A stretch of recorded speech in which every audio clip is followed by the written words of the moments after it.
Eu sou o Dr. Osésa Rodrigues, bacharel em psicologia pela Universidade Emil Brunner University World. É uma universidade norte-americana.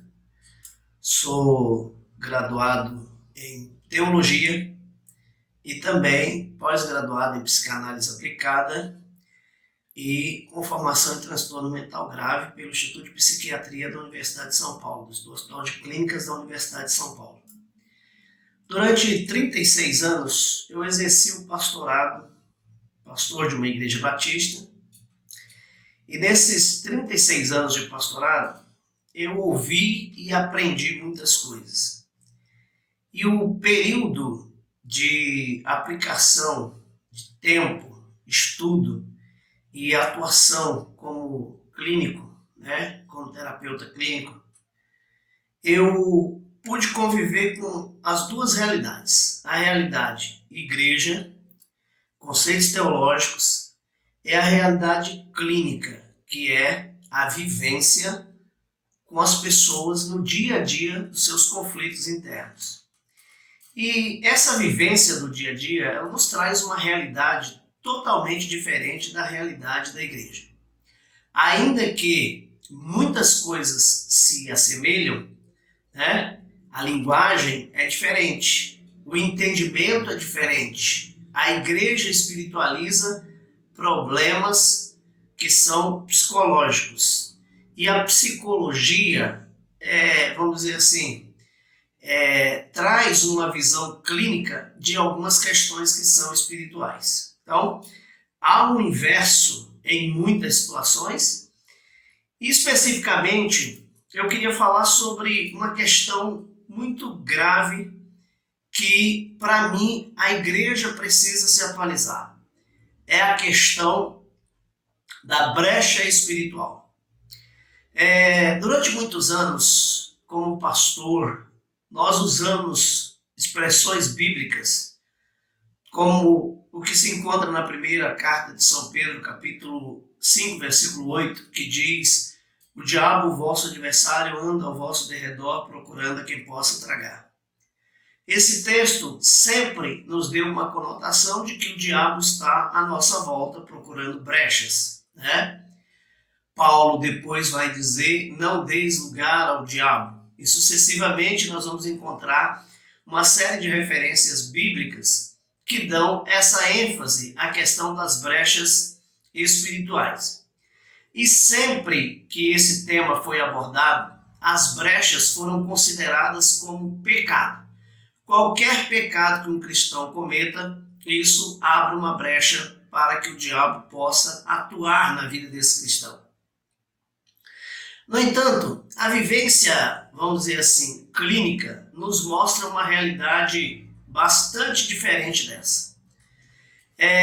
O pecado, dentro do entendimento analítico, ele é um comportamento. E de fato o é. Todo pecado é um comportamento. E esse comportamento ele tem uma origem, ele tem um porquê.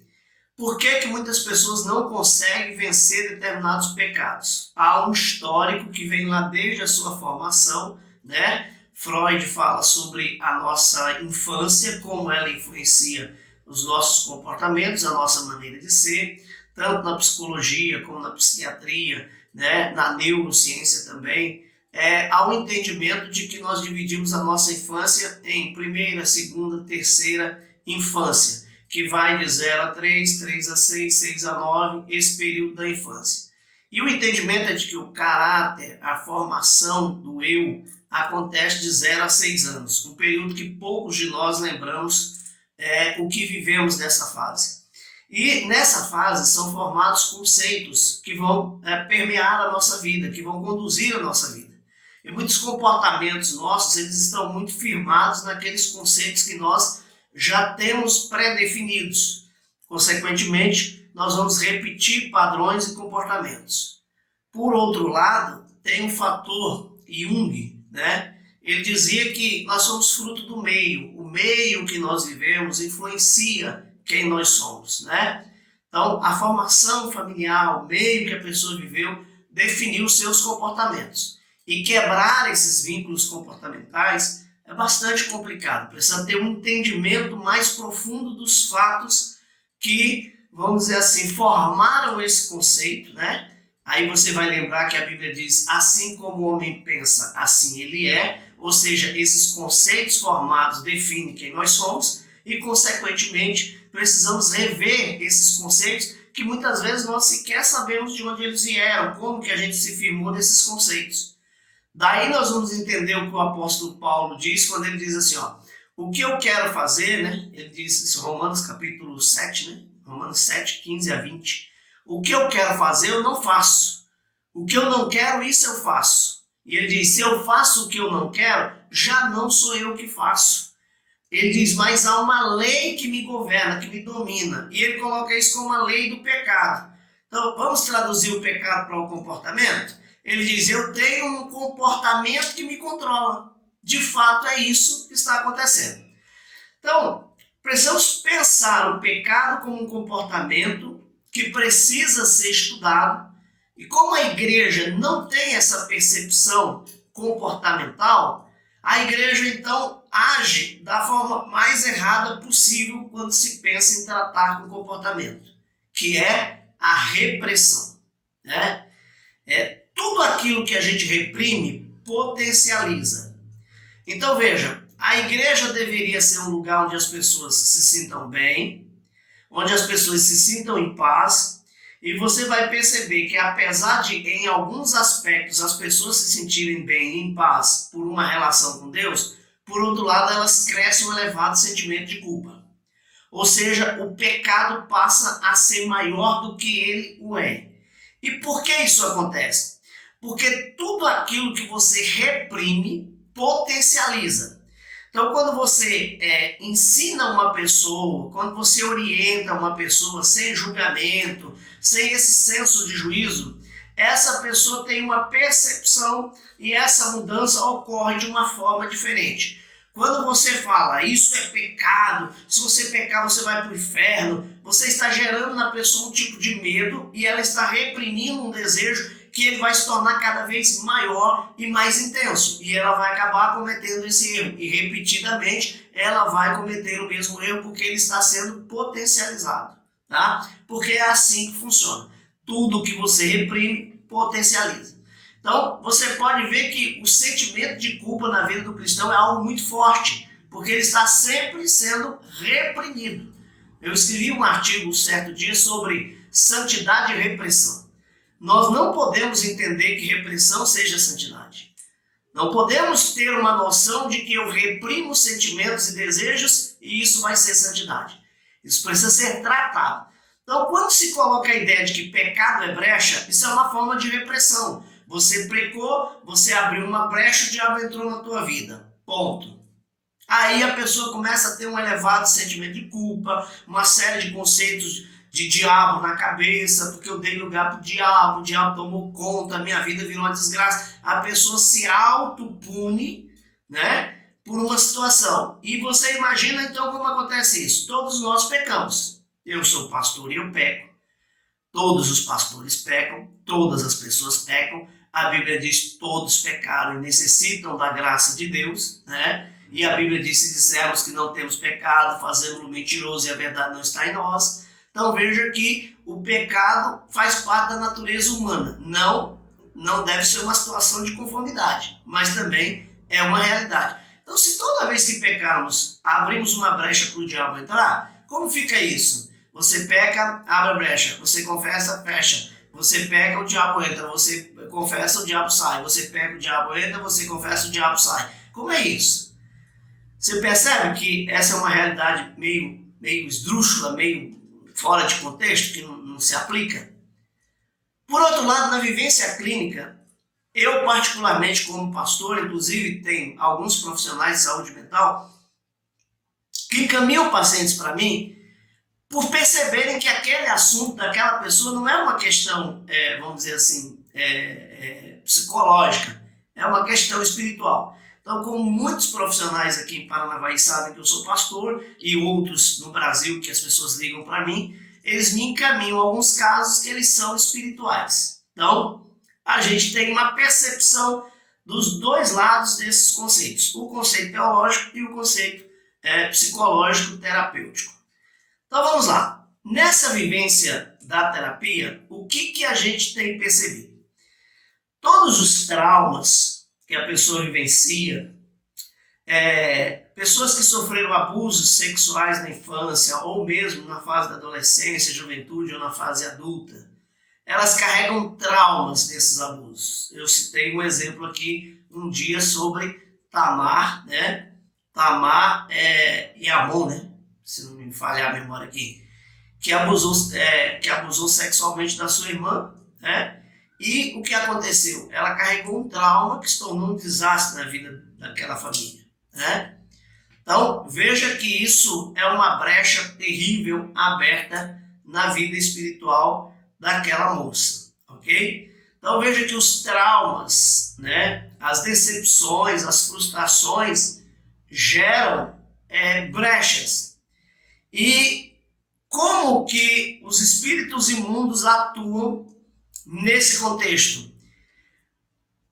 Todo tipo de trauma, de decepção, de situação que a pessoa passa, que gera uma ferida na alma, essa ferida na alma, ela é eu vou colocar aqui, ela é uma brecha, porque ela está vinculada à alma da pessoa. A alma está ferida, a psique está, vamos dizer assim, desestabilizada, né? É um termo que a gente usa muito, transtorno psicológico. Há um transtorno, há uma abertura, né? E essa abertura, ela acaba produzindo uma forma onde o inimigo das nossas almas, ele vai sempre estar atuando naquele lugar. Cheguei a colocar um dia que essa brecha, ela vamos dizer assim, uma área como se fosse um machucado, né? Você tem um exemplo, você dá uma topada no dedão, por mais que você esconda aquele dedão ali para ninguém machucar, parece que todo mundo só vê no seu machucado, né? Então é assim, os espíritos imundos sempre irão bombardear, atacar esse ponto. Eles vão sempre trabalhar nas feridas que estão na alma. Consequentemente, a pessoa vai ter uma série de, vamos dizer assim, rejeições espirituais, inclusive, com Deus. Por exemplo, quantas pessoas culpam Deus porque alguém morreu, porque Deus podia ter evitado e não evitou, né? Quantas pessoas culpam Deus por, como a Bíblia diz, nada, nem uma folha cai, nem um fio de cabelo cai sem ser da permissão de Deus. Então, se aconteceu foi porque Deus permitiu, se Deus permitiu, então a culpa é dele. E aí a pessoa cria essas brechas, né? Além dela já ter o trauma da perda, o trauma do sofrimento, ela ainda coloca Deus dentro desse trauma e ela impossibilita qualquer ação de Deus, deixando então que o diabo bombardeie essa área da sua vida de forma desastrosa. Então é muito importante nós termos uma percepção mais ampla dessa questão das brechas espirituais. Precisamos ter um olhar mais amplo quando tentamos expor essa questão de brechas dentro da igreja como uma forma de demonizar o pecado, né? Vamos demonizar o pecado, fazer com que o pecado se torne uma brecha para o diabo. Não, o pecado em si, ele é inerente, ele é parte do ser humano, biblicamente falando, né? Todos nós vamos pecar. Então, se nós levarmos para essa direção, nós vamos gerar na cabeça das pessoas uma ideia completamente distorcida, onde nós vamos reprimir esses sentimentos, esses pecados, e essa repressão vai potencializar e a pessoa nunca vai se livrar desse tipo de sentimento. E quando se coloca a brecha como abertura para o diabo, um pecado, como isso o pecado ele é constante, né? Então vai estar sempre um conflito na mente da pessoa. Agora, se entendemos o pecado, se entendemos a brecha como uma ferida na alma, uma frustração, um trauma, uma decepção, né? Uma situação vivenciada que gerou uma ferida na alma, aí sim, porque tanto Deus está focado na nossa alma, como o diabo está focado na nossa alma. Consequentemente, a ferida da alma é mais grave do que o pecado. O pecado, ele é só uma consequência. Agora, a ferida da alma, ela é uma situação que requer muito cuidado e muita atenção. Eu costumo falar em encontros de casais sobre isso, né? Os 3 pontos que afetam os relacionamentos. São as repetições de comportamentos familiares, os traumas de relacionamentos anteriores, os vícios emocionais e as compulsões sexuais, tá? Então, um é consequência do outro. Você vai gerando traumas dentro de casa, pais abusivos, autoritários, controladores, dominadores, que vão gerando pessoas doentes, com sérias amarguras na sua alma. Por exemplo, eu já atendi caso tanto de meninos como de meninas, tipo um garoto que tem uma imagem distorcida da mãe, ele pode tender a ter aversão à mulher. É sabido e comprovado dentro da área da análise que os camaradas que são chamados tarados, eles têm aversão à mulher, eles querem punir a mulher por causa de uma ideia distorcida da mãe.